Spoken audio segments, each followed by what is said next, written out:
Aliens Explored is a podcast exploring famous and obscure cases of UFO sightings, alien abductions and other strange events from both a believing and a sceptical perspective whilst keeping an open mind. I'm Stu Jackson, a professional actor and amateur ufologist with a particular interest in the crop circle phenomenon. I'll be debating that otherworldly visitations are real. The truth is out there. And I'm Neil Kelly. I'm a professional actor as well and used to work for the military as an intelligence analyst. I'll be arguing from a more doubtful point of view. I mean, it's all a bit far-fetched, isn't it? The Mutual UFO Network, or MUFON, is a US-based non-profit organisation whose civilian volunteers study reported UFO sightings. Founded in 1969, MUFON claims more than 4,000 members worldwide with chapters in more than 43 countries. However, the organisation has recently become mired in controversy. Join us on Aliens Explored as we investigate.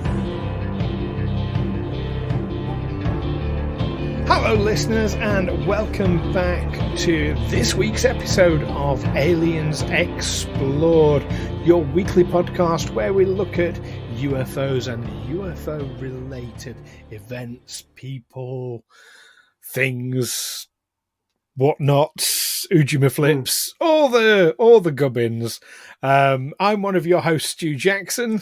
And I'm one of your hosts, Neil Kelly. Hello, one of our hosts, Neil Kelly. How are you doing? Leaving the suggestion that there might be more than two of us. Yeah, doing very well, thanks. How are you? I'm good, thanks. Yeah, I've been keeping busy. Good, yeah. Since we last spoke, you went to see Marcus Churchill, our old friend from the final verdict in a performance of Abigail's Party. How was that? One of my favourite plays. I absolutely love the whole sort of 70s, 80s, that class dynamic thing. Yeah, it was really good. Marcus, of course, was absolutely brilliant in it. The casting overall was very, very well done. It was brilliantly performed, really well directed.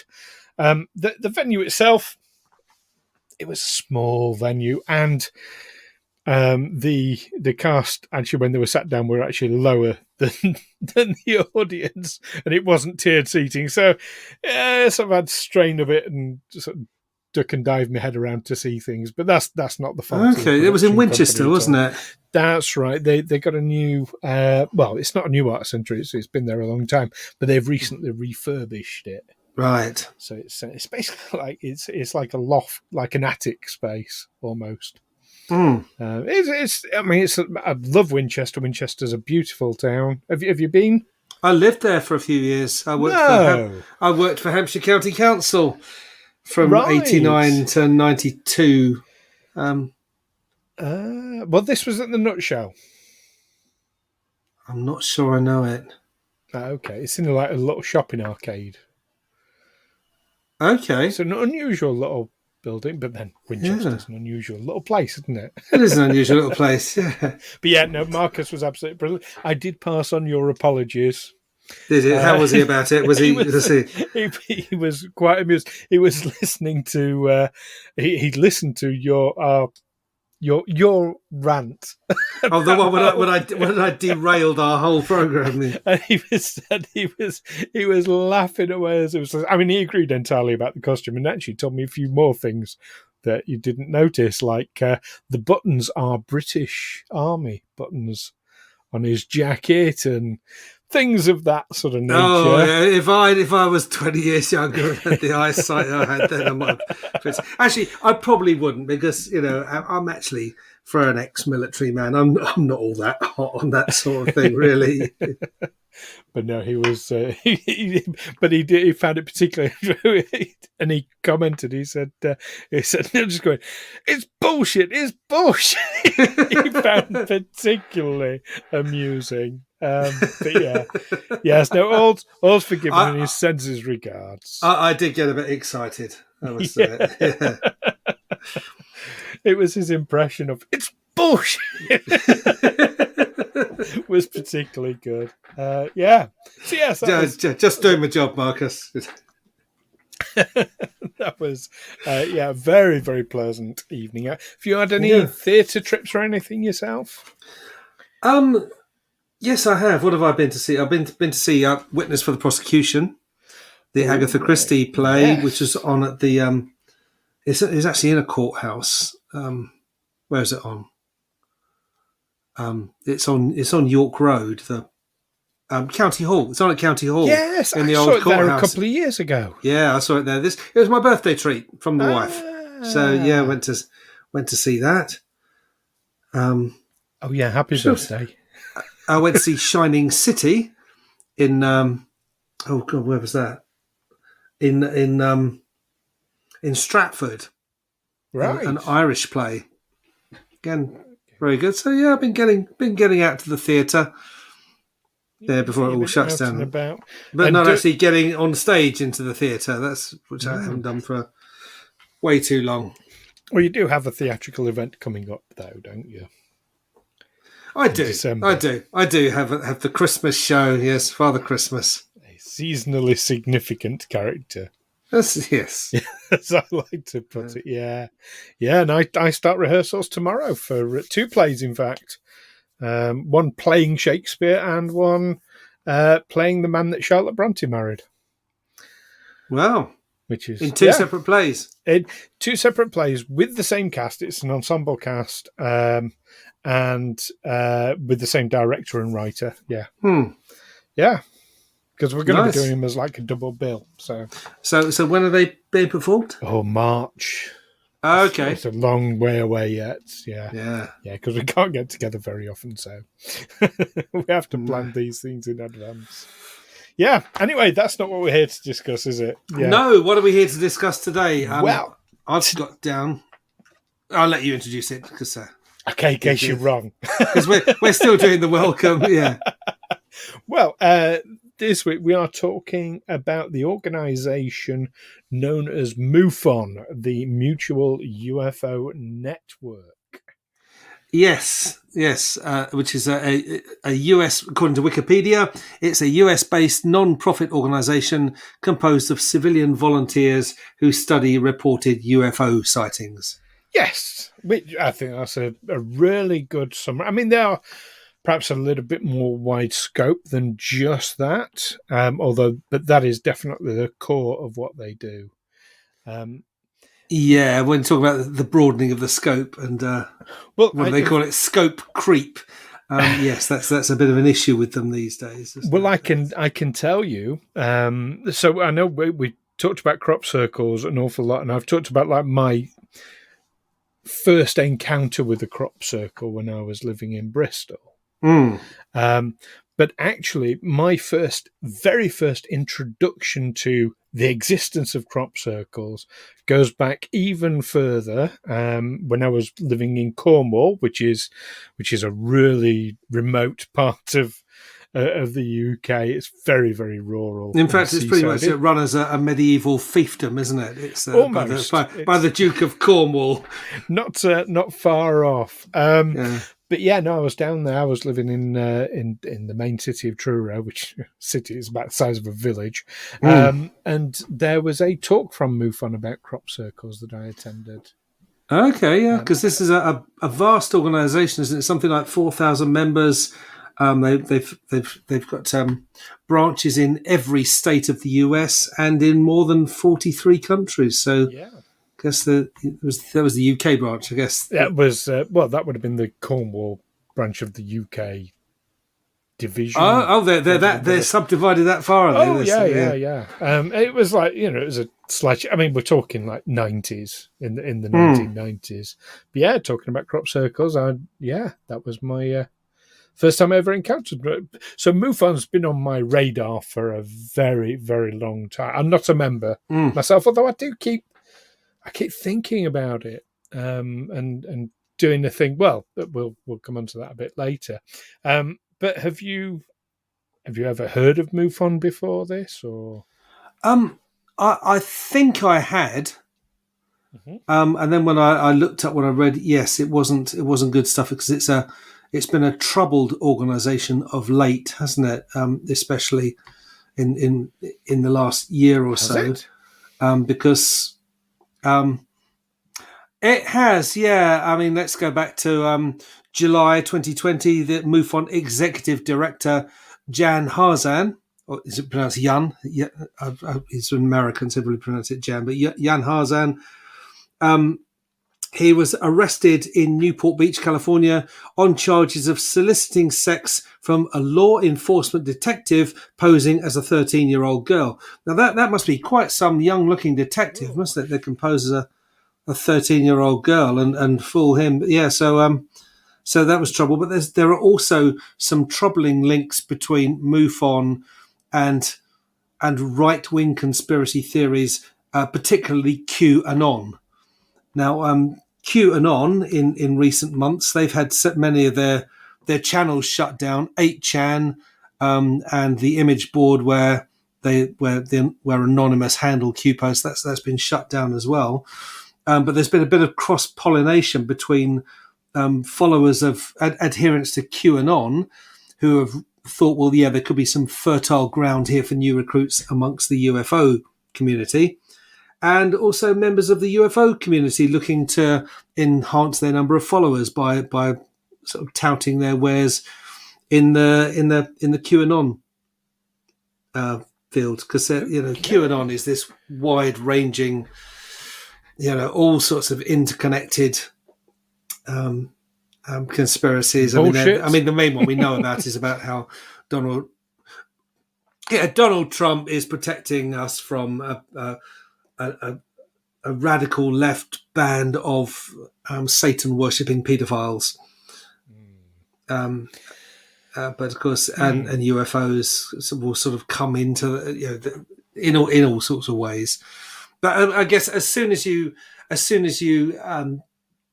start getting into conspiracies, a conspiracy like, well, yes, our governments have made contact with extraterrestrials. They're reverse engineering extraterrestrial technology, and they're preparing us for a meet. As soon as you start getting into things like that, you're kind of in the same room with people who will say, "Oh, yes, that's true," and also the Earth is flat and the Holocaust never happened. You start getting down a bit of a rabbit hole. It can happen, yeah, because. I'm not saying because you believe that crop circles are real and you think that we are being prepared to meet aliens, that you think the Holocaust didn't happen. But what I'm saying is that you're kind of within hailing distance, or that people who believe that are going to be drawn to you. I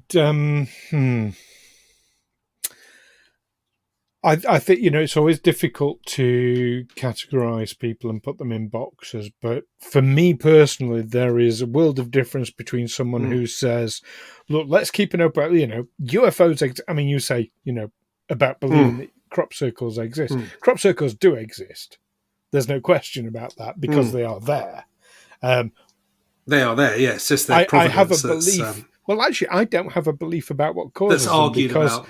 It may be totally unconnected with the UFO phenomenon. But let's say, for argument's sake, that I did believe it was extraterrestrial communication.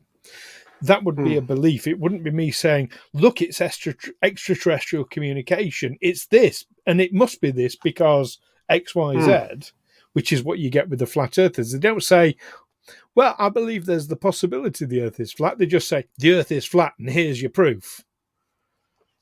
And there's a difference between those two kinds of people. I like to think I keep an open mind, and while I believe certain things, while I think certain things may be possible, I don't.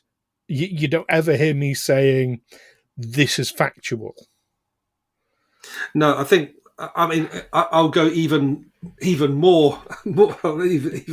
Even more. I'll generalize even further. That as soon as you say, I don't believe what the government or our leaders are telling us about whatever.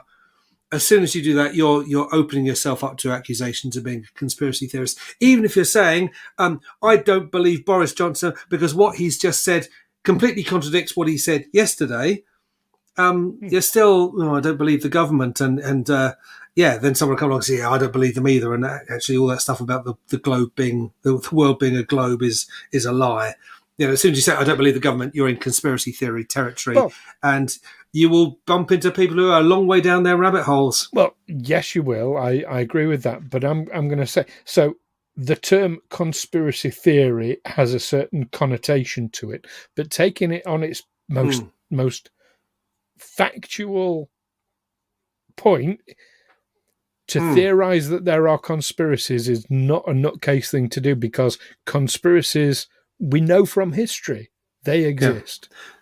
I to agree theorize with you about entirely. Conspiracies is fine. So Some of them are fine. outlandish. Yeah. All I'm saying is that believing in a conspiracy isn't per se a nutcase thing to do. However, it will put you in contact with nutcases. Well, it will also get you lumped in with them by the media, who I would suggest are, as a theory, are conspiring to put a lid on it all.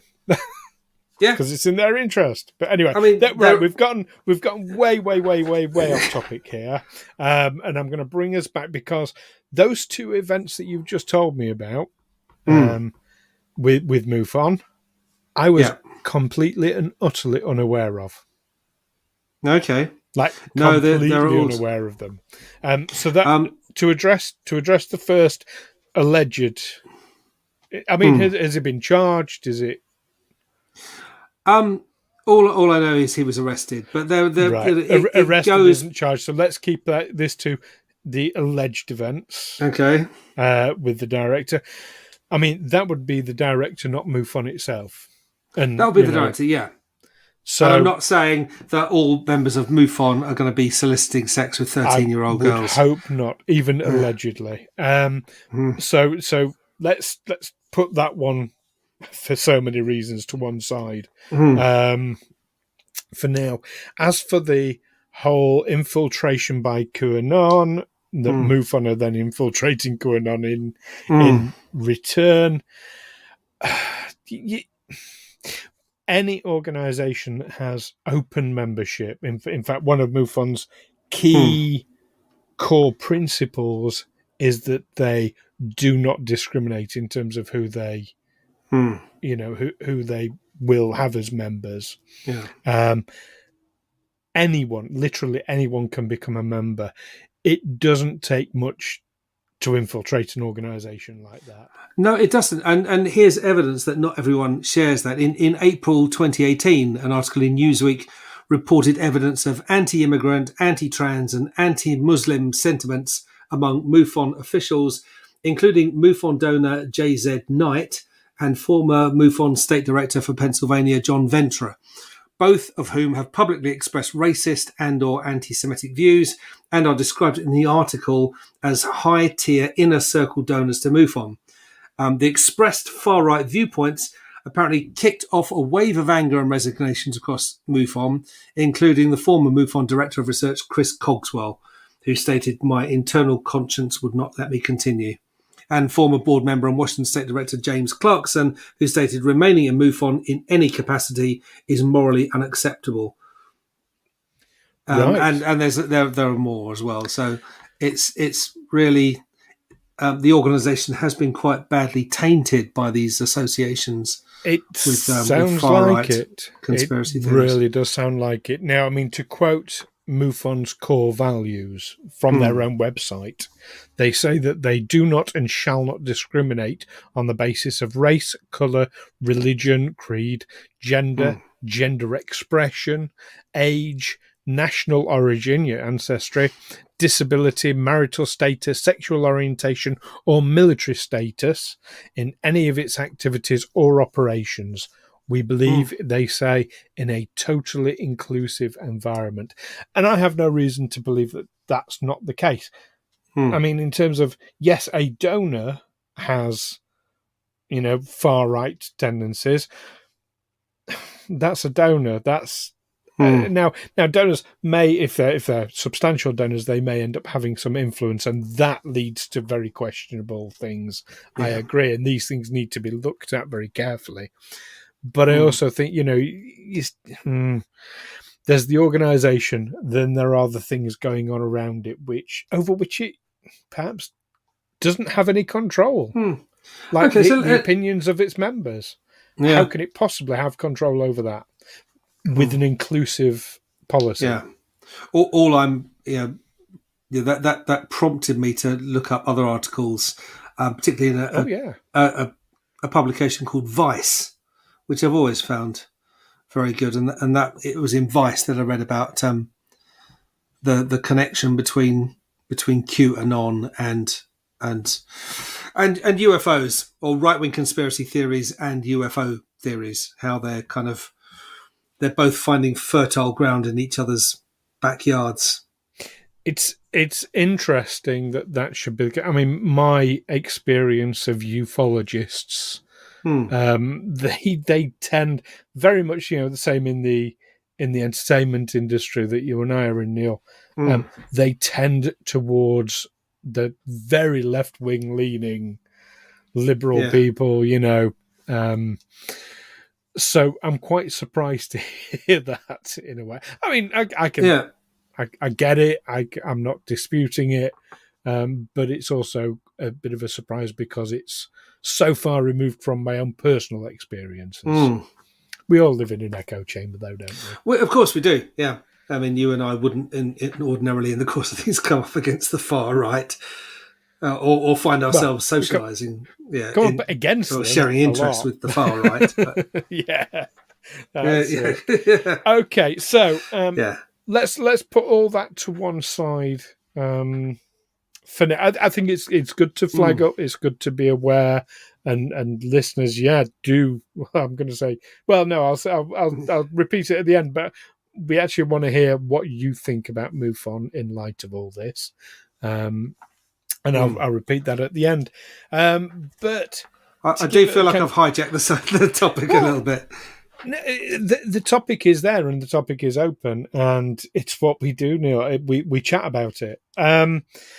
I mean, it's not the biggest organisation that you would ever think. It's certainly the biggest organised UFO network that in the world that I'm aware of, definitely. But it's not. We're not talking about millions of members here. We're talking just over 4,000 members. We're talking of those 4,000 members, just over 600 are active field investigators. This is something you basically do a course through MUFON, which is something I've considered doing myself in the past. But so you've got 600 active field investigators. But one of the biggest things, biggest benefits certainly of their website, and this is open to absolutely anyone who wants to view it, is a live UFO reporting tracker. So you can go on to the MUFON website, you click on the UFO tracker, it gives you a map. It's most active in the USA, as you would expect, but you can put in a location, and it shows you the map of that area, and there are UFOs and black triangles that you can click on to see active UFO reports. And it's really impressive. And there are a lot. We're talking hundreds and hundreds of reports. But the vast majority of which are more than likely going to be terrestrial, easily explained things. As we know. It's the core element of the things that we can't easily explain, or that we can't explain at all. So if people are reporting things, putting their, I'm here in London and I can see this thing in the sky. What sort of follow up is there from that, or is it are they just logging these reports? Some of it's just going to be logged because, I mean, with only 600 reporters, field investigators worldwide, they're not going to be able to investigate everything. So they're going to be selective about what they investigate, what they don't, naturally. Some of it will just get logged, and that's it. There's then a log, but other elements will be investigated thoroughly. And they use a scientific method. They're very, very particular about this. Oh, really? Because in the past they have been accused of not using scientific method. Oh no, they're very, very particular. I mean, maybe now they are, because of the previous accusations. They are very particular about using the scientific method. Yeah. And in fact, it's what part of their mission statement. Well, in fact, you know, I'm going to read out their mission statement, which is to investigate UFO sightings and collect data in the MUFON database for use by researchers worldwide. Fine. To promote research on UFOs, all for that, and to discover the true nature of the phenomenon, all for that, with an eye towards scientific breakthroughs and improving life on our planet. Great. And the third one is to educate the public on the UFO phenomenon and its potential impact on society. Now, they're not proposing that it's, you know, it's extraterrestrials. They're not saying any of that. It's just, look, UFOs exist, and we know UFOs exist. Like I say, it's possible that every single UFO can be explained with a terrestrial rationale. I'm open to that idea. I don't believe it, but I'm open to it. But there are so many UFOs that go unexplainable, that defy explanation, that, you know, something's going on and we need to understand what it is. And that's ultimately that's what MUFON says it's about. And that's that is a directive I support. Let's put it that way. Yeah, now choosing my words very carefully. I've been a big I've admired MUFON for a lot of years for what they do. So, like I said, I was a bit shocked to hear your which is out there, and clearly it bypassed me. Yeah, if any of our listeners are interested in getting involved with MUFON, according to the Wikipedia page, it says about MUFON that although investigators are not paid, so any of you looking for a job, don't bother with that, you must pass both an exam based on a 265-page manual and a background check.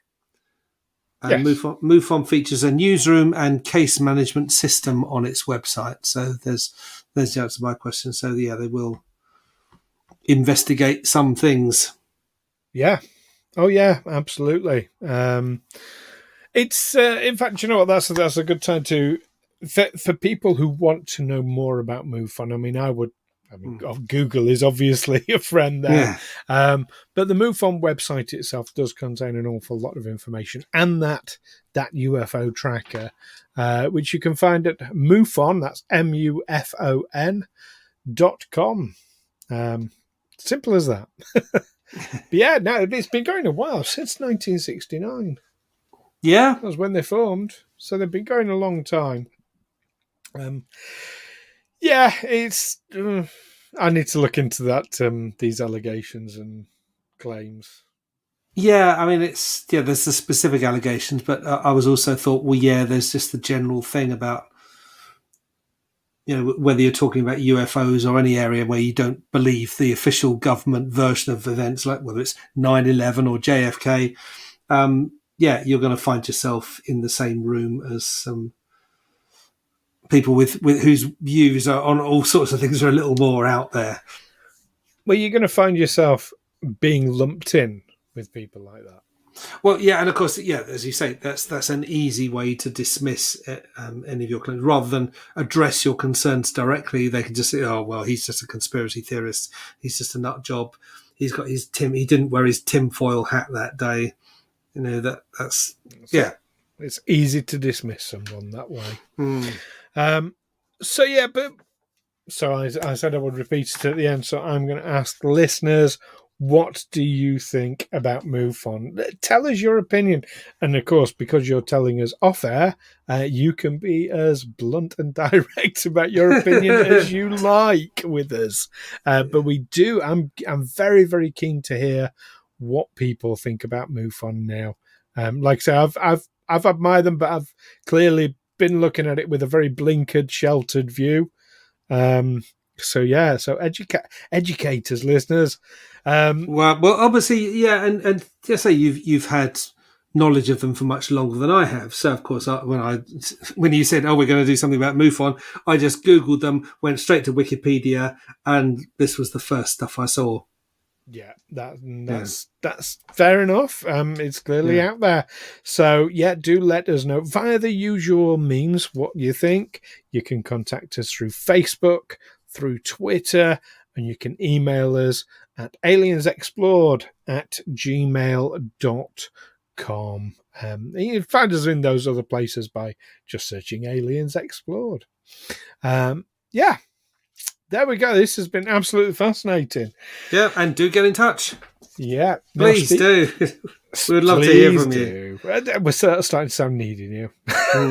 We are please get in touch with us. Yeah, please. We're getting lonely. We do. It's fair to say we do love hearing from people. It's always really nice because we sit here we sit in our separate little offices. We talk over a screen, and that's it. We just think it's us two. So when we hear from someone, it's like, oh, people listen then. And we do. I see the statistics. A lot of people listen, and that's great. But it's just always nice when people reach out. Yeah, it's lovely. Now, something people might want to be reaching out to us about next week is a historical event. This one's really interesting. It is a battle between soldiers and a UFO in the night skies over Los Angeles way back in 1942. Well, don't think I haven't got an opinion about that as well. Well, we look forward to hearing your opinion there, but we'll hear that next week. So, in the meantime, keep watching those UFO trackers, those websites, and Google as well. And if you feel necessary to shoot something into the sky, remember that what goes up tends to come down as well.